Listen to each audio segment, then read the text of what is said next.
make sure you're subscribed to JerCrispy. Final crash out. So now we're on to the fourth movie. And at this point in the story, the Transformers are hated by everyone. All the robots have been deemed enemies of the state.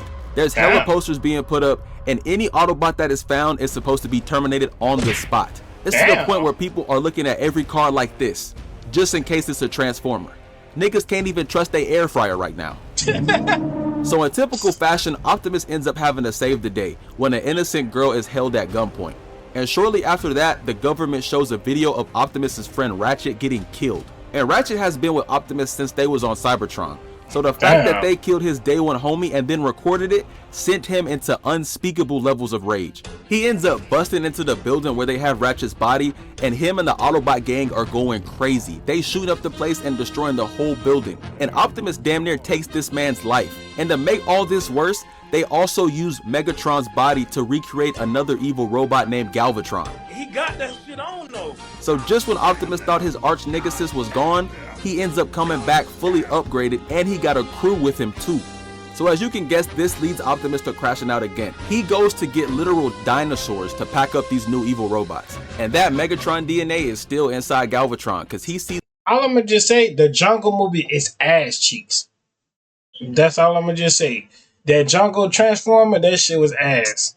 That shit was ass. I used to go with the my old best friend, but me and her just not clicking right now. You know, I already told y'all, me and her not clicking. Sooner or later down the line, we might be clicking. We might get back to clicking down the line. But you know, hey, she doing her journey, I'm doing my journey and stuff like that. But that shit was kind of ass. I ain't lying to you. We left like, I think, 40 minutes in the thing. I think after they got in that fight, in that town square fight right there, I think we had left. Optimus doing all this, and he already knows to run away. And there is another movie after this, but that one's kind of trash. So yeah, I think that's why I would put Optimus as that's the Jungle. That's the Jungle one. And there is another movie after this. Oh, that ain't the Jungle one. Nah, the Jungle one actually shitty. But that one's kind of trash. So yeah, I think that's why I would put Optimus as a valid crash out. I'm gonna put him in the justified category. But he low-key could be put in all of these, to be honest. But I think he fits here the best. He lost so many friends along the way and was never respected by the humans that he literally sacrificed his life for multiple times. And if I put myself in his big ass robot shoes, I'd be crashing out too. I saved y'all countless times and y'all still acting like I'm the threat. They couldn't even give the Autobots a private garage or anything. Them niggas just had to hide in plain sight.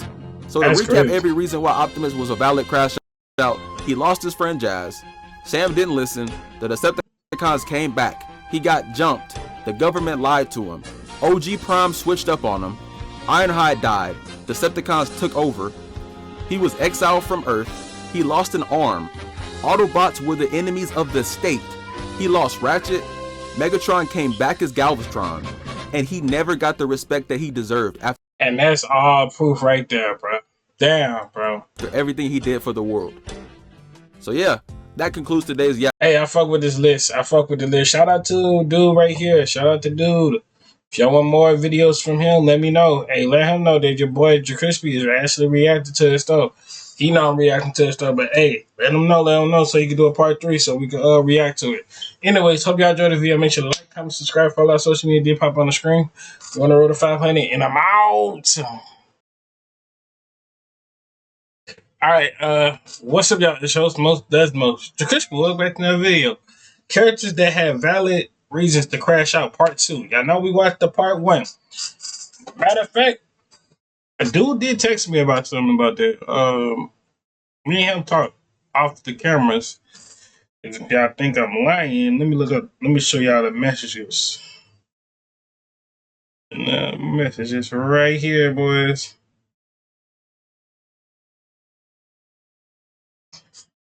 Right here, boys. Ladies and gentlemen.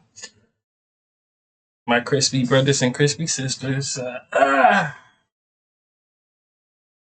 Go right there. If you see it, how close I gotta get, but you see it. Your boy show some love. Shout out to him. We here with the part 2, so let's get it. Let's get it.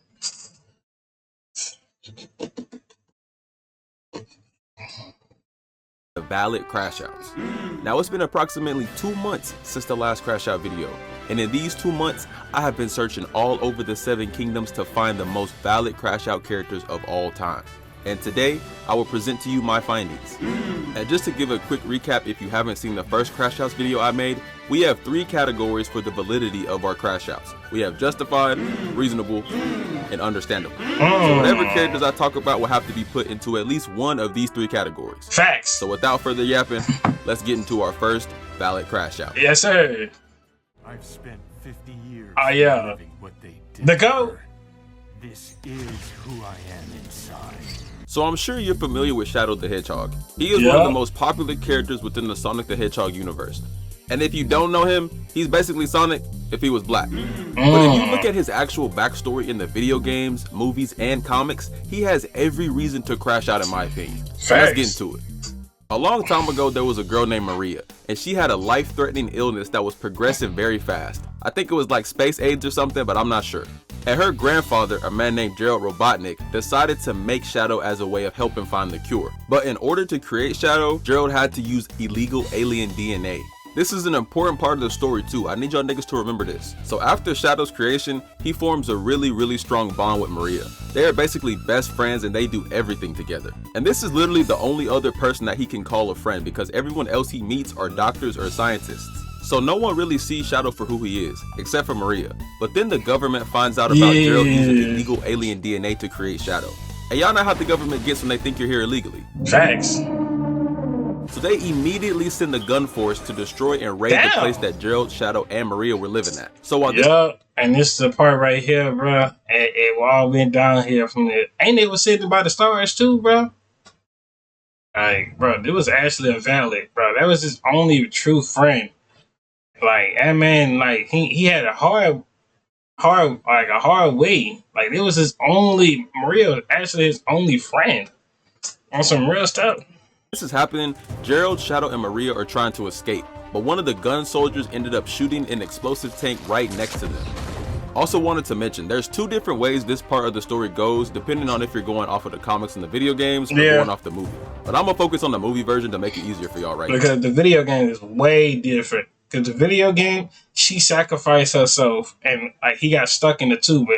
And this thing, I think she got exploded and she ended up dying. I don't know how he did not die, but for some reason, Now, so unfortunately, Maria Magic Johnson has ended up dying. So now Shadow has lost his best friend and lost his whole purpose of living, which would already put him as a valid crash out in my opinion. But that's enough of the history. Now it's time for the crazy parts.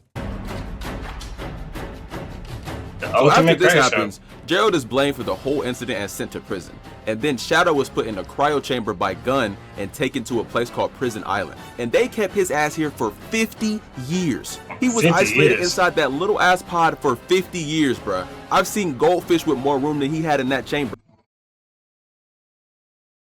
He had to go quiet on But then the prison system he was in ended up getting hacked. So this led to Shadow breaking out, and this nigga Shadow was in full crash out mode. He took out a whole group of gun soldiers immediately after he broke out. And I know this felt good, so I can't even be too mad at him, to be honest. And then he ends up going to Tokyo after taking out the soldiers, and then more gun soldiers pull up on him. And to keep this story short, this is how the city looked after Shadow was done crashing out. Cars flipped, buildings on fire, and basically Tokyo is now looking like the entrance to a Bowser castle. And later Team Sonic pulls up and Shadow continues to freaking destroy Tails, and look how he about to do Sonic. Crash out and beats the hell. Knuckles never had a chance against it. Look how he about to do Sonic ass. And he continues to crash out for a good chunk of this movie. And to make matters worse, Gerald ends up coming back. And due to Gerald being the only other person Shadow has some sort of bond with, uses Shadow's emotions about Maria to guilt trip him into crashing out even more. He breaks into a government building, then he ends up fighting Sonic again. And he damn near piecing that man up. And see, if Sonic ain't had plot on my Shadow was beating on. Boy, that boy was beating the mess out of him when he was still in Super Saiyan. He was still beating that man up.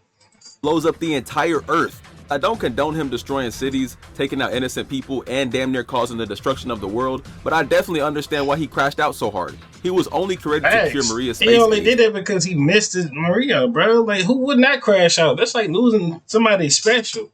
to your heart, I would crash out too, especially like over exploding and stuff. which he never got to do. He wasn't seen as anything more than an alien by most people. He lost the only friend he ever had. He got put in a fish tank for 50 years. Gerald manipulated him by using his emotions over what happened to Maria. And the way Gunn treated him from start to finish was awful. Cause how the hell are you gonna kill his best friend, then put him in jail? Y'all niggas killed her. Shadow didn't even do anything. Right. What he say fuck me for? He's the victim here and he still got locked up. If my only friend got smoked and the judge sentenced me to 50 years, I'ma crash out too. But luckily for Earth, Shadow does end up having a change of heart and destroys Gerald's plans to blow up the Earth. But I can't lie, he had every reason to crash out. Alright, that was our first crash out. But now it's time to get into the next. Oh. Squidward?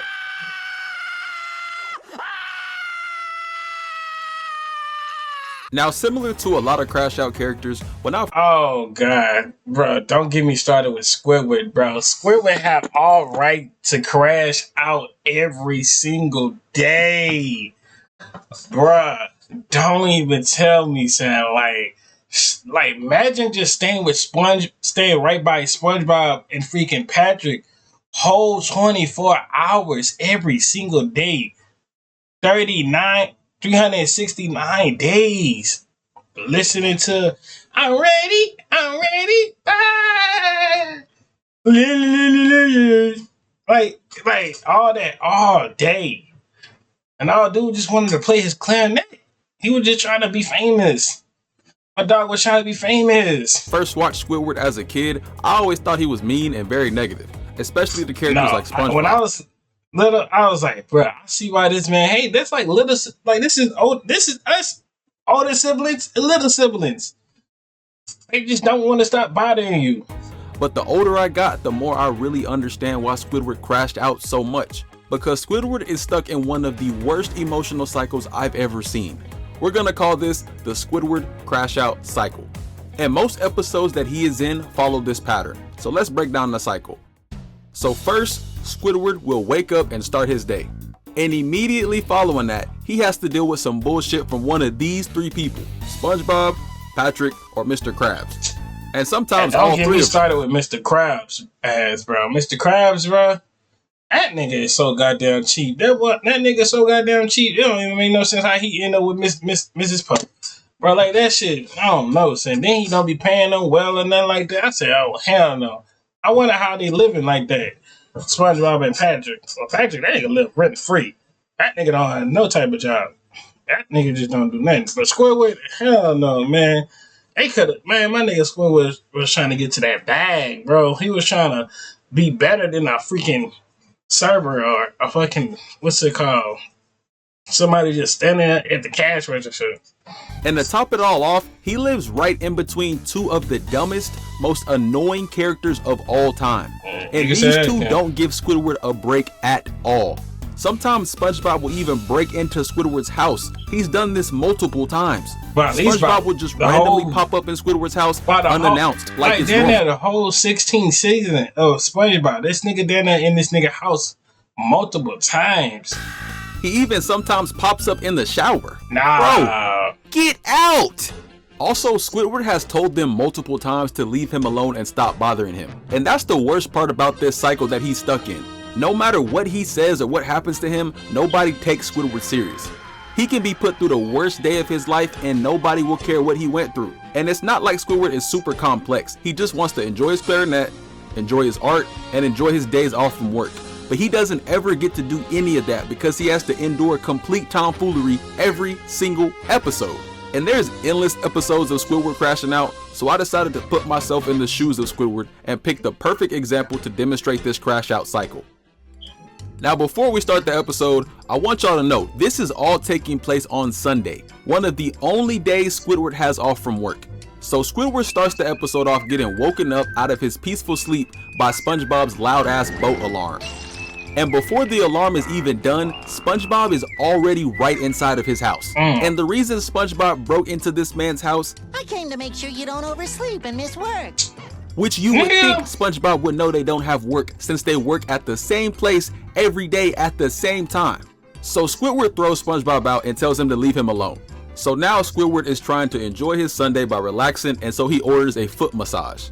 And just as Squidward started to relax, SpongeBob and Patrick appear right behind him and start yelling as loud as they can. And the reason they are yelling is because they have somehow made Squidward their leader for some club they just randomly decided to make. So Squidward tries to send them to paint some trees so they can leave him alone. And when they finish, SpongeBob ends up getting paint right in Squidward's eye. Oh. So this leads him to being taken to the hospital by some random couple. And while Squidward is gone, SpongeBob breaks into Squidward's house again, and now they are the ones getting the foot massage that Squidward ordered for him. Low-key, how SpongeBob and Patrick is not low-key in jail for all the times they breaking in this nigga house and shit like that. Like, Squidward, why you never call the cops? Like, I ain't never just realized that. Why they ain't never call the cops on these niggas? Like, there's so many times these niggas dead ass need to go to jail. Himself. So Squidward kicks them out and tells them to not come back. Damn. Hey, Patrick, do you think Squidward was trying to tell Oh, that's us the something? funniest shit.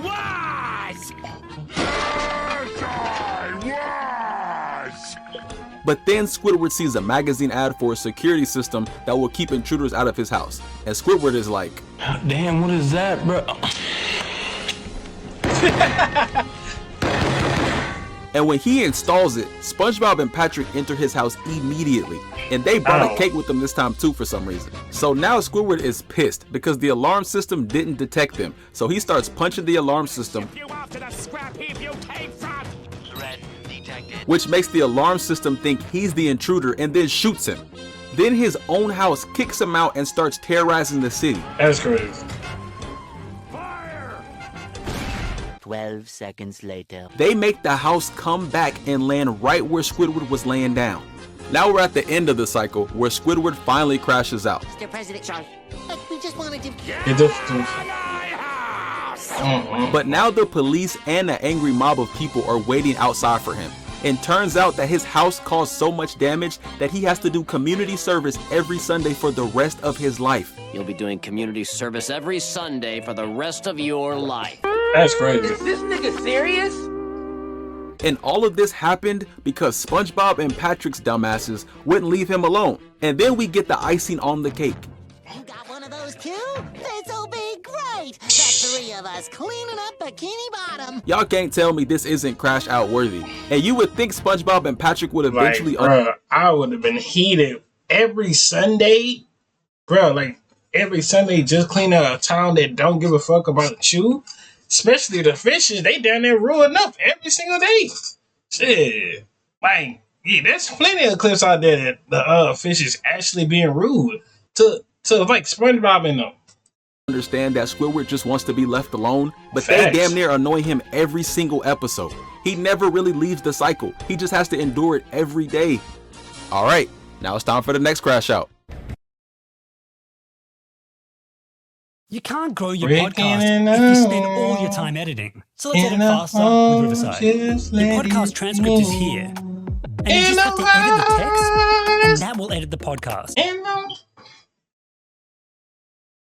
Give me your eye, or I will take it, boss. Oh, Not who in is my this? hall. This Lord of the Rings. Now, as a proud member of Team Black and a supporter of Queen Rhaenyra, having to include Eamon on this video doesn't sit too well with me. But Damn. I'd be lying my ass off if I said that this man right here doesn't have some valid reasons to crash out. And I think a lot of people look This at Lord of the Eamon and Rings? see how mean and cruel he is later on, which I agree, he definitely is. But if you look at his backstory, especially in the House of the Dragon TV show, Oh, House you of the can Dragon. easily I don't see know why he about this. became such a crash out. So let's get into it. So when we first see Eamon, he's pretty laid back and to himself. But one thing Right. that stands out is he is one of the only members of the royal family that doesn't have a dragon. His brother has one, his sister has one, and just about his whole family has a dragon besides him. And this is where we see the Yeah, first... I ain't lying to you. Hold on, son. What you trying to say? I'm not earning enough to get a dragon? Nah, son. We gonna have to throw these bitches. Somebody gonna give me their dragon. Nah, bro. Cause ain't no way, son. So everybody get a dragon, but I can't get a dragon? Or he just have to wait patiently and it's not his time to get a dragon. You know what? That's kind of crazy. I gotta wait patiently just to get my stuff. Like, hey, like they say, The people who wait, they get the better stuff than anybody else. Instance of some mistreatment Yes, towards that's how you Eamon. go. I So mean, the other kids I decide to think- prank Eamon, and they tell him that they found a dragon for him to claim. And of course, Eamon is optimistic about this, since he's been wanting a dragon for some time now. And when they show him the dragon they found, it turned out to be a pig with wings on it. Yo. Ain't no way. Yeah, nah, son. I ain't lying to you. Everybody have to catch these bitches. To the mom, to the grandpa, to the grandma too, bro. Cause who was the dumbass nigga just to put that pig with the wings on it? Who just thought that was just ha ha ha he funny? Nah, catch them once. Everybody line up and 1-on-1. I don't care. Line up. You will after I get done beating next. Nah. I'm gonna beat this motherfucker. So they all set Hey. this up just to prank him. So this pisses Eamon off big time, because these are his own family members and his own brother pranking him about something that he's very sad about already. And they are all just laughing their asses off, and he's just sitting there. So fast forward a little bit, they're at a funeral for Lena, and due to her dying, her dragon is left unclaimed. And Lena had one of the biggest dragons currently on Earth, Vagar. So Eamon ended up sneaking out after the funeral, and since Vagar is unclaimed and he has no dragon, Eamon was like, Oh, say less.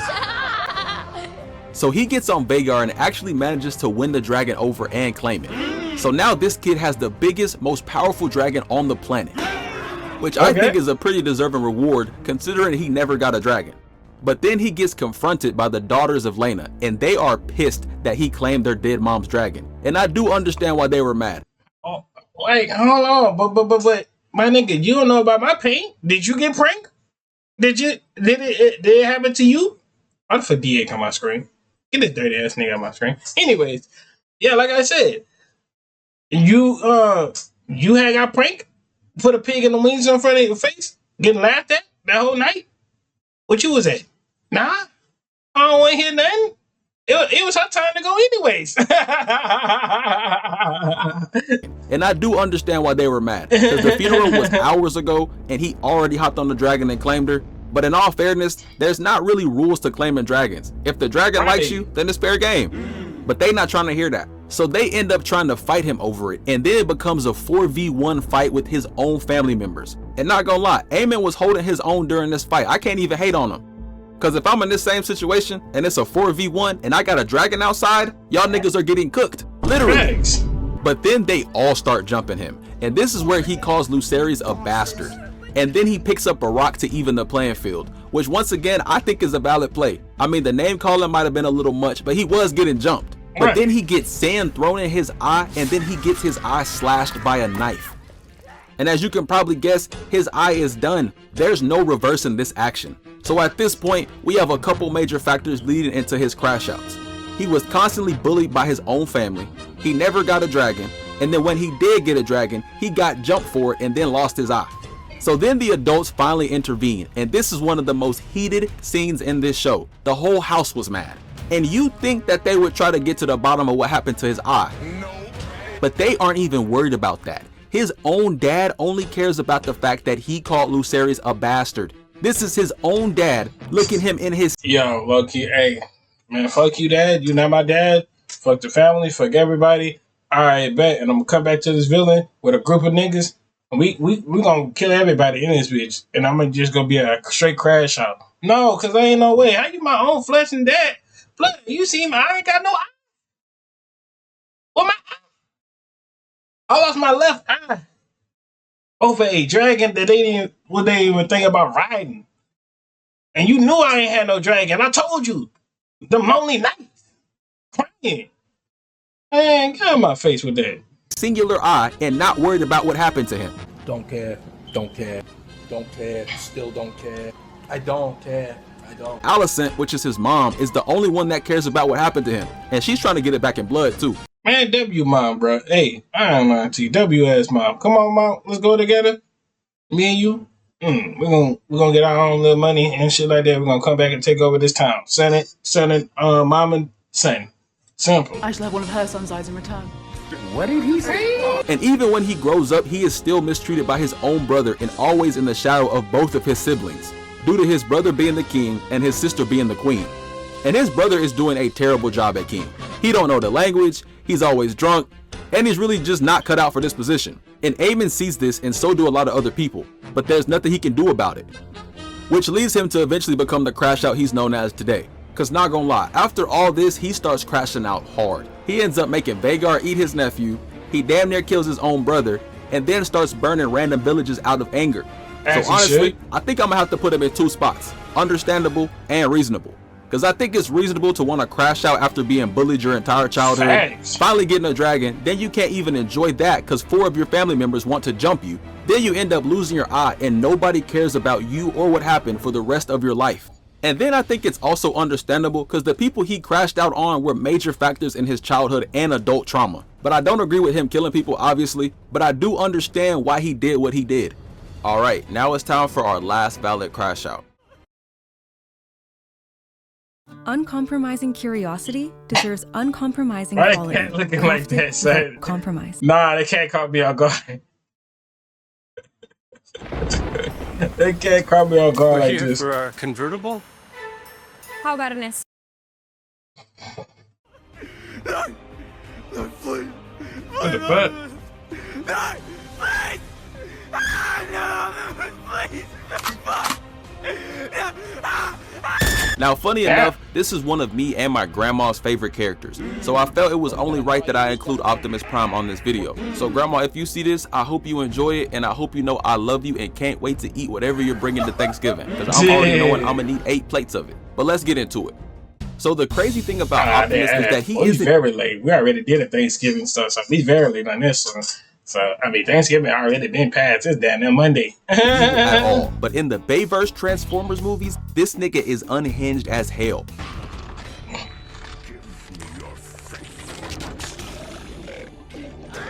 But I still think that he has every reason to be unhinged and crash out as much as he does. So when we first see Optimus in the 2007 Transformers movie, he's not a crash out at all. He's actually really nice to not only the Autobots but also the humans. The only time he really crashes out is when he sees a Decepticon or his arch nemesis Megatron. But in this movie there are 2 major things that happen that I would say are very important into leading to his eventual crash outs. The first one is that he meets Sam Witwicky, who is the main character of this movie as well as an important person throughout this entire series. And due to Sam already knowing about Bumblebee, he understands what Optimus is and also really respects him overall. So he ends up forming a decent bond with Sam that will come into play later. And the second major thing is that his Autobot friend Jazz ends up dying. And Jazz got done so bad. He literally got ripped in half like he was nothing. I swear, it don't matter the universe. They gonna do the black characters the worst. And he was a clanker too. Yeah, I know his screen time wasn't gonna be long even as a kid. Cause there's not a lot of Autobots left from Cybertron at this point. The crew is extremely small. It's only 5 Autobots there. I don't know. Bumblebee is actually black too, so that was like, yeah, the first black person they died off. Bumblebee black too. This time. Optimus, Jazz, Ironhide, Ratchet, and Bumblebee. And I guess we could throw Sam in there too since he's usually with him now. So the fact that Optimus lost his first lieutenant and one of his only friends at the time definitely played a part in turning Optimus into the unhinged 18-wheeler that he later on becomes. So now we move on to the second movie, and this is where we really start to see Optimus change. So during this movie, a Decepticon leaves a message for Optimus saying, "Fallen shall rise again." What do you mean by that? And this leads Optimus to try to get Sam's help finding a fragment that can stop all of this from happening. And the reason Optimus asks Sam is because Sam is the only human he can trust right now. But at this point in Sam's life, he's in college and pursuing other things. So he ends up ignoring Optimus and not believing anything Optimus is saying, which pisses off Optimus big time. What a nigga got to tell me? How the fuck is you gonna tell me about some shit you ain't never seen, bitch ass nigga? Because there's no other humans he can really talk to about this stuff. And he doesn't want the Decepticons coming back either. 12 seconds later. The Decepticons end up coming back, capturing Sam, and Optimus has to risk his life to save him. I actually covered this fight when I made my channel, so if y'all want to watch this scene, go tap in with that. So Optimus had to fight 3 Decepticons by himself, and this wouldn't have happened if Sam's ass would have stopped trying to crack his AI girlfriend and just listened to Prime in the first place. And Optimus ends up getting packed up too. So at this point, we have 3 major contributors to the lead up of Optimus's eventual crash. Jazz dying, Sam not listening, and him getting jumped to death by his biggest ops. And this is where we see his first crash out. So they end up reviving him and giving him an outfit upgrade. And normally Optimus would give a speech or do some cinematic monologue looking off into the sunset, but he doesn't say one thing. He just flies off and instantly starts boxing the Decepticons. And he's doing these niggas so dirty. Even Megatron wasn't trying to run the fade anymore. His ass was scared of Optimus too. And I get it, because if I saw someone rip out another person's heart right in front of me, you got it, bro. I'm signing up to be an Autobot immediately. And this is also where Megatron realizes that Optimus is crazy as hell. Because every other time they meet after this movie, Megatron is like, He hit me so hard my software started updating. Nigga knocked me into iOS 18. We can't even jump him. It's gonna turn into a group funeral. I hit this nigga with my strongest blast. I don't even think I made him use his windshield wipers. But now we're on to the third movie, and not gonna lie, this is where Optimus becomes a full-fledged member of the Robot CRASHOUT All-Star team. So to start this movie, Optimus finds... Let me see the CRASHOUT squad. Let's see this CRASHOUT squad. Fledged member of the Robot CRASHOUT All-Star team. We got Iron Giant, as we should. As you should. As you should. Well, as you should. Baymax, 50-50 with it, but as you should. What is this? Wait, who is this? No, wait. It's off that one movie, As You Should. Yeah. So this is good valid. This is good valid crash out. So to start this movie, Optimus finds another Decepticon hidden on Earth. And y'all know how the Cybertronian gang beef goes. So this immediately pissed off Optimus. And then to make matters worse, it turns out the government has been lying to him and hiding the fact that there are other Autobots on Earth. And I don't know why they did this to my nigga Optimus, because he's the leader of the Autobots and has been looking for his friends since he got there. Facts. And they've known about this for years and didn't tell them. So Optimus goes to retrieve an Autobot named Sentinel Prime. This is basically Optimus Prime's OG. That's like his big bro back on Cybertron. They got a secret handshake and everything. So when they linked up, Optimus thought it was finna be a great time. But then Sentinel ended up not only betraying Optimus, but also killing Ironhide. And before we continue, Ironhide is also another black character. I just wanted to throw that in there. I'm starting to find this a little suspicious. You don't find that suspicious? But yeah, so Sentinel betrayed Optimus and packed up one of Optimus's closest friends. So as y'all can see, the events causing Optimus to become a crash out are getting pretty outrageous. But don't worry, there's still more stuff that happens. So after all this, Optimus and the Autobot crew get deported and exiled from Earth, and all the Decepticons take over the city. And mind you, these Autobots spent years protecting Earth, and now not only did his OG betray him, but the humans that he risked his life for countless times also switched up on him too. And this causes Sam to start tripping. And I don't know why he tripping now. If his ass would have locked in during the second movie, we wouldn't be here right now. But Optimus does end up coming back, and this nigga is in full crash out mode. We will kill them all. We will kill them all. As soon as he steps on the scene, he starts destroying everything in his way. And I can't blame him one bit. Optimus has been through literal hell and back, and now he still has to save the day again. And during this, Megatron is not trying to fight him at all. He heard Optimus was still alive. If I were really into Transformer like that as a little kid saying, I would have had like a lot of collectibles. The farthest I got with a Transformer was the little small toy. And I had Bumblebee and my brother had Optimus Prime. And we only played with them for like a few times. I think about 3 to 4 years. And after that, bro, I think I gave that to my little brother and them. And they didn't even know what the fuck was Transformer was. I think my mama just threw the toys away or something like that.